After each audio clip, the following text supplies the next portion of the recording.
students. Let's discuss the nomenclature part of the organic compounds. So in organic compounds, two types of nomenclature is there. The first one is called as the common and the tribal system.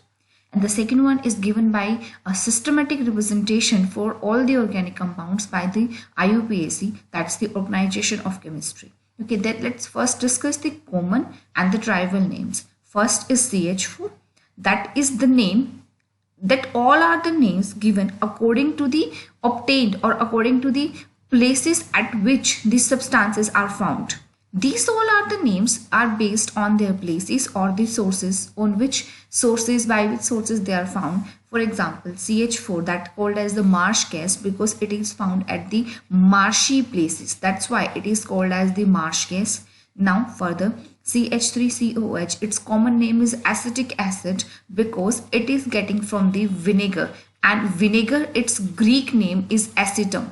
Its Greek name is called as acetum. That's why it is called as acetic acid. Then this is methyl alcohol, CH3OH. It is called as methyl alcohol because it is obtained from methus, that is called as spirit, huile and wood. Citrus, it's in a botanical source of citrus, that is a botanical source present, and the name is provided as the botanical name over there. So this is the common system or the tribal system. Later on, after this 1957, scientists found this that many kind of organic compounds were there, and it is very hard to work with the scientific level with such a different names, because common names is like like the persons we are having ek apna naam or ek ghar ka naam. These two name system is like this only. कि घर पे mummy papa का जो मन करता है हमें बुलाते हैं, and later on for every other person we have a particular name of us. So same is the thing.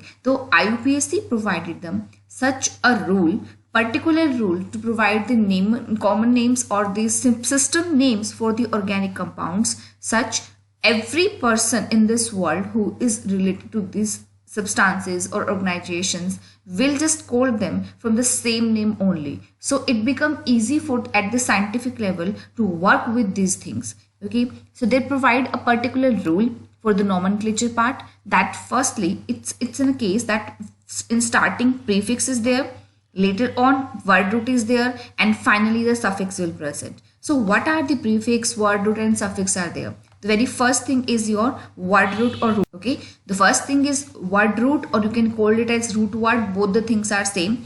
If one carbon is present, it is called as meth. If two is there, eth. 3 prop. 4 but. It is called as but, not but. Remember this thing. If 5 are there, then pent. 6 hex. 7 hept. 8 oct. 9 non, and 10 is dec over there, right? And after we are talking about its suffix value. Suffix are something which we are using to explain the nature of bonds between the carbon and carbon atom. Okay, if suppose you have single bond between two carbon atoms and in the whole compound you have single bonds only, then the suffix used is ane. If you have double bonds, then ene. If you have triple bonds, then ine. For single bond, what is the formula, general formula for whole of the compound? It is written as CnH2n plus 2. That's called alkane. Alk word is used for the carbon atoms to show them the count, number count, and ane to show there the nature of bonding, that is a single bond present. Same double bond CnH2n. Alk word is used to represent the carbon atom, and ene is represent to you explain about the bonding present between these carbon atoms. Same for triple bond CnH2n minus 2. Alk plus ine is there. This ine word we are using here.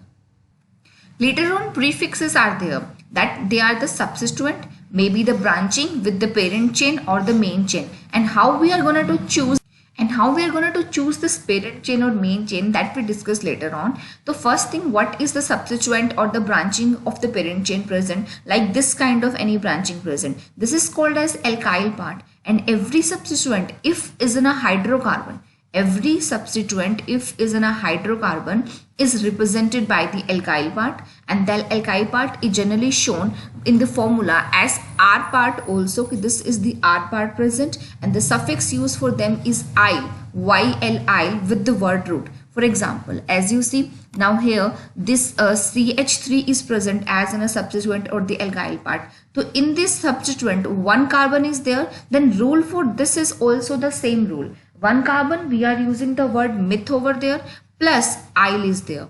Yl is the substituent used. Yl is the suffix used for the substituent.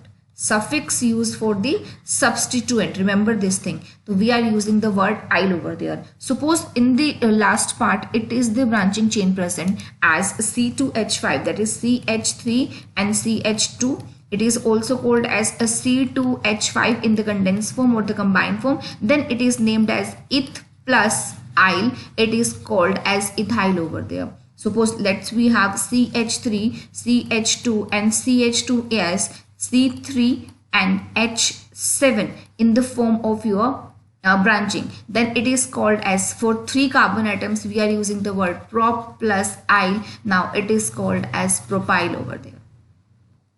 In the next video lecture, we are going to study the further rules for the organic nomenclature, like how we are going to select the parent chain or the main carbon chain on which we are providing it's the word root. So see you in the next video.